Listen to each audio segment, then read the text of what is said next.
time. This is the White Sox announcers talking about they don't understand why their team got that call. After review, the call on the field is overturned to a violation.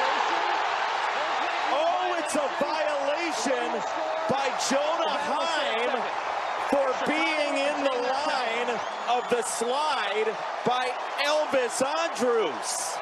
So he was out at the plate, but the catcher being in the way creates a run.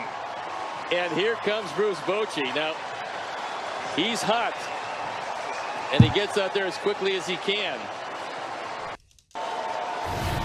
And he just got rung. He got thrown out of the game. Well, I have no idea why that was a violation. What? All right, so let's stop right there. That's the White Sox crew. I have no idea They're shocked. Why that's a violation. Steve Stone played baseball, so he understands how baseball works. Yeah. There's a person who I don't think has ever played a game of baseball in their life making a call in New York. And so he's thinking, gosh, I don't know if I was playing baseball, which I never have. I don't know how in the world I would slide or catch a baseball. So let's just call him safe. It's stupid. It's horrible. It's stupid. I wish that the Rangers were still winning. So then you could say, dang, the Rangers were still winning. That took the lead there. It wasn't a tie situation. Yeah. So I guess you did have the ninth inning to make up for it, and it was a 1-2-3 inning. And I think it's very tough. I'm not comparing it to 2015 after the shock of Batista hitting the home run, but I think the Rangers were so in shock what just happened, how they could call that I think having quality at bats in the ninth inning was going to be a little bit tough on like, what's going on? Like, how could they do that? How could somebody who's not here, the umpire at home, make a call? And the umpire at home, obviously he told Boch, as Boch was saying, and Jonah Heim was saying, no, they can't give an explanation. They didn't make the call. They're like, we're not making the call. We made the call as out. We thought you were fine, but they're saying you weren't, and we don't know why you weren't. We are actually the human beings umpiring the game here, and we thought you were doing your job. So why wouldn't they do what, all the players have to do as well as a post-game interview? Why can't umpires do that? Hey, we made this call. This is something this is what happened. This is what we saw, whatever. That's what I feel like is something that's missing. There's no, and we said this last time, we had an issue, I think it was last week, with umpires. There's no accountability. Like, there's nothing they have to say. It's like you talked about in the crosstalk. Oh, they can do whatever they want. They play God. All right. Well, I don't have to tell you why I did this or that. I can just go about my business. Next game's tomorrow. Here we go. It's a very tough job. I will say this, umpires are amazing at their job. When you watch replays and they super slow-mo it and they get it right when a guy, the back of the glove, the ball's hitting the back of the glove while the guy's tippy toe is just off of the base and they call him out, you're like, these guys are amazing. So I want to make sure I do this. I do think most umpires are freaking amazing how they can see 100-mile-an-hour moving fastball, a breaking ball, be able to have a really good strike zone, be able to make really good safe and out calls. And last night, I didn't think the umpire did a great job for the Rangers in balls and strikes, but he made an easy, correct call there. Now, the safer out was tough because on fast motion when Elvis slid in there, I was like, they're going to replay this because he might have snuck his hand in there before Jonah tagged. And then on initial replay, I'm sitting there with Steve Buechele, and we go, good. Because they said, we're reviewing both. And we're like, 100% he didn't block the plate, so we're good there. Let's watch the tag one more time. We're like, okay, got him. He's out. All right, we're going to the ninth inning, and we're tied. So it was a call of like, all right, we know that he tagged him before he touched home. The umpire reviewed that as in, we know that. He got that one right. What he got wrong, the umpire got wrong, is Jonah Heim illegally set up 30 to 50 feet before the ball ever got there. What the umpire demands of outfielders is that from 220 to 300 feet away that they throw a perfect ball right to the catcher so he never has to move to catch the ball. Mike, I do disagree with you on the blocking the plate part. He blocked the plate with his glove and the ball in hand, and that was blocking the plate, Kevin. He put his whole glove and the ball right in front of the plate, and was like, you can't slide here without being tagged first. Who knows? That's baseball, you dumbass. That's why Simeon did the right thing earlier in the game. I think Pete and Cavilla Berger for them slid into second. It might not have been him. By the way, he looks exactly like Pete and Cavilla at the plate in the way he runs and his barrel chest. And what Simeon did is he caught the ball and he reached really far for the runner sliding in, and he missed the tag, so the guy was safe at second base. And that's what they want to make sure is make sure the runner can touch the base first. Yeah, I mean, Heim had enough time to take the ball out of his glove and peg Elvis in the forehead with it. And that's who I told Kevin, who I feel worse for is Jankowski. Perfect throw.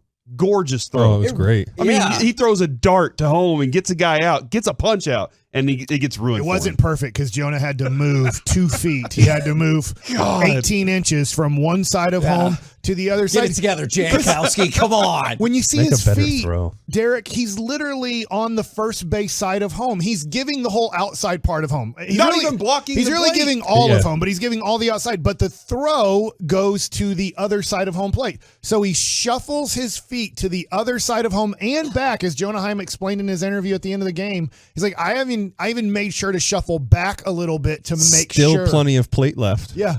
Still plenty of plate. Continue. No, I wanted to add that in there. There's plenty of plate, and yet here it is. And I feel like it's the same umpire that threw me out that said I threw at him with the intentions of hitting him when I threw the ball at the top of the net.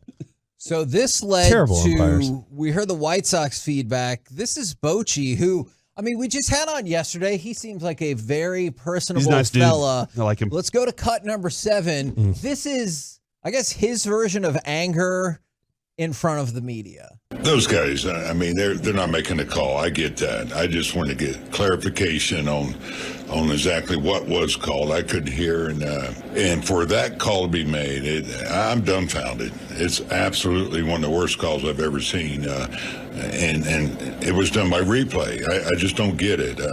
I don't care how many times they'll try to explain it. You can't do that in that situation. It's a shame. It's embarrassing, really. You thought he had a clear lane to the plate. What did you see on the play? Yeah, there was never any contact with the catcher. It's a sweep tag. I don't get it. I really That's don't. Good. That's good. Here's my question to you baseball guys. Kevin, maybe your recollection of this. I don't get it. This call was created because of Buster Posey's injury, right? Like that's why they went through with this. So now, like, out of all people to understand this, don't you think Bruce Bochy would understand the rule more than any other person, maybe other than Buster, to kind of be like, hey, here's the whole meaning of this rule is because of one of my catchers got destroyed in this situation. Well, on top of that, Bochy was a catcher, if I'm not. Yes. So, I mean, he definitely understands. So, of course, and the way he handled it, obviously, you got to give him a lot of credit. He kept calm. That was a good Bochy response. But at the same time, it's like this guy knows just as much as anybody else when it comes to catching his own guy that he had to protect. Yeah. And then now he's got another guy that he's protecting, and the rules changed. Why did he get ejected, though? Well, you can't protest it. You can't protest any time. Yeah. Okay, because it's the umpire's like, I can't. What do you want me to say? I didn't make the call. Nobody here made the call. You know, the ump is like, no, I called him out. And he's It's like, like this when- is BS. When And you're people like, have yelled at me probably. for Bally Sports, I'm like, I don't run Bally Sports. I have nothing to do with Bally Sports except I do disagree. a radio. Yeah. I do a television Agreed. show. But it's just like, oh shoot, what is I going to say here? Oh, Bouchel. So he was a coach for a long time after his playing career, and he was with the Rangers. And he said he's been in plenty of spring trainings, and he's not a catching coach. He's an infield coach when he's coaching defense. But he said the catchers almost every day, the catching coach in spring training almost every day work on this rule every day to make sure that you are giving certain parts of home plate, that you're giving at least half of home plate. And that's why Jonah's like, man, I've done this like for 6 straight weeks every year. This is what we practice on every day for 5 minutes to 25 minutes every day to make sure I did exactly what I was taught. I've never been, and he said this, he's never been called for blocking the plate in his life with the rule since 2014. That's been his whole professional career. He's had to do this his whole professional career because when the rule came in, he wasn't a major leaguer yet. So he's like, no, I've learned how to do this. I've been taught well. I do this every day in spring training. I work hard on this to make sure that I'm not going to get called for a violation if we get a guy out. And then this guy just made up his own. I just think that he was bored in New York. He has to show up there at 4:00 to the offices. Got to show what he does. Probably yeah, earlier than and he has to be there till 1 a.m. because he has to wait till all the West Coast games are over because it's one person reviewing all baseball games on that day. And I just think he was like, I'm tired, I'm bored. Maybe he had some beers with his New York's pizza, and he was just like, just call him safe. Jonah Heim's quote is, I don't know how you can block the plate by standing behind the plate. Let's go to cut 8 because we do have Jonah Heim. Since we heard the White Sox think it was dumb, Bochy thinks it was dumb, and I'm assuming Jonah Heim believes the same thing. I set up like we're taught to set up on the corner of the plate. Ball took me up the line. I even backed up a little bit. He had the whole front of the plate to slide into, so I'm not really sure what else I need to do there, but it's unfortunate that that's the decision they're making in that kind of situation. I mean, we're going in the 9th inning tie game there, and we're making that call. It's pretty unfortunate, and it's upsetting. Is that one of the tougher calls you've been a part of because of the game situation as well? Yeah, and just the unknown of the rule. I mean, I play that like we're taught to play it and catch the ball and tag the guy out, and it seems like they want me to try and not catch the ball and not tag the guy out, so it's unfortunate, and I guess we'll try to get some clarity tomorrow on what better I need to do. I wanted to ask you guys, because Mike, we were sitting there watching the Green Bay Cowboys game in that moment, right? Running up and down the aisles celebrating. What is the more ridiculous review call? Des Bryant caught it, because they eventually went back and were like, 3 years later, we were wrong. Sorry guys, we screwed that one up for y'all's chances to get a Super Bowl. This isn't that big, but it's still that ridiculous that they got it this wrong. I lean towards this one being more ridiculous just because everybody knows Dez caught the ball. Yeah. But the rule was so crazy on like when you hit the ground, no matter how long you have the ball, kind of in the catch, that the ball can't move after you hit the ground. Yeah. Calvin Johnson Very catching ambiguous still. The touchdown and pushing himself up with the ball was a no catch, right? I mean, it's just a horribly written rule. This one, I've never seen anything like it. I think it's the worst replay review in the history of baseball. Now, review's only been around, I think, 6 years. It might be like set, that. but Yeah. it's not like a forever. There's been worse calls in baseball history, to your point, that have decided World Series, that have decided playoff positioning, that have decided a lot of things. But this one, in the history of replay review, there's never been anyone worse, and I don't think there'll ever be another one worse than this.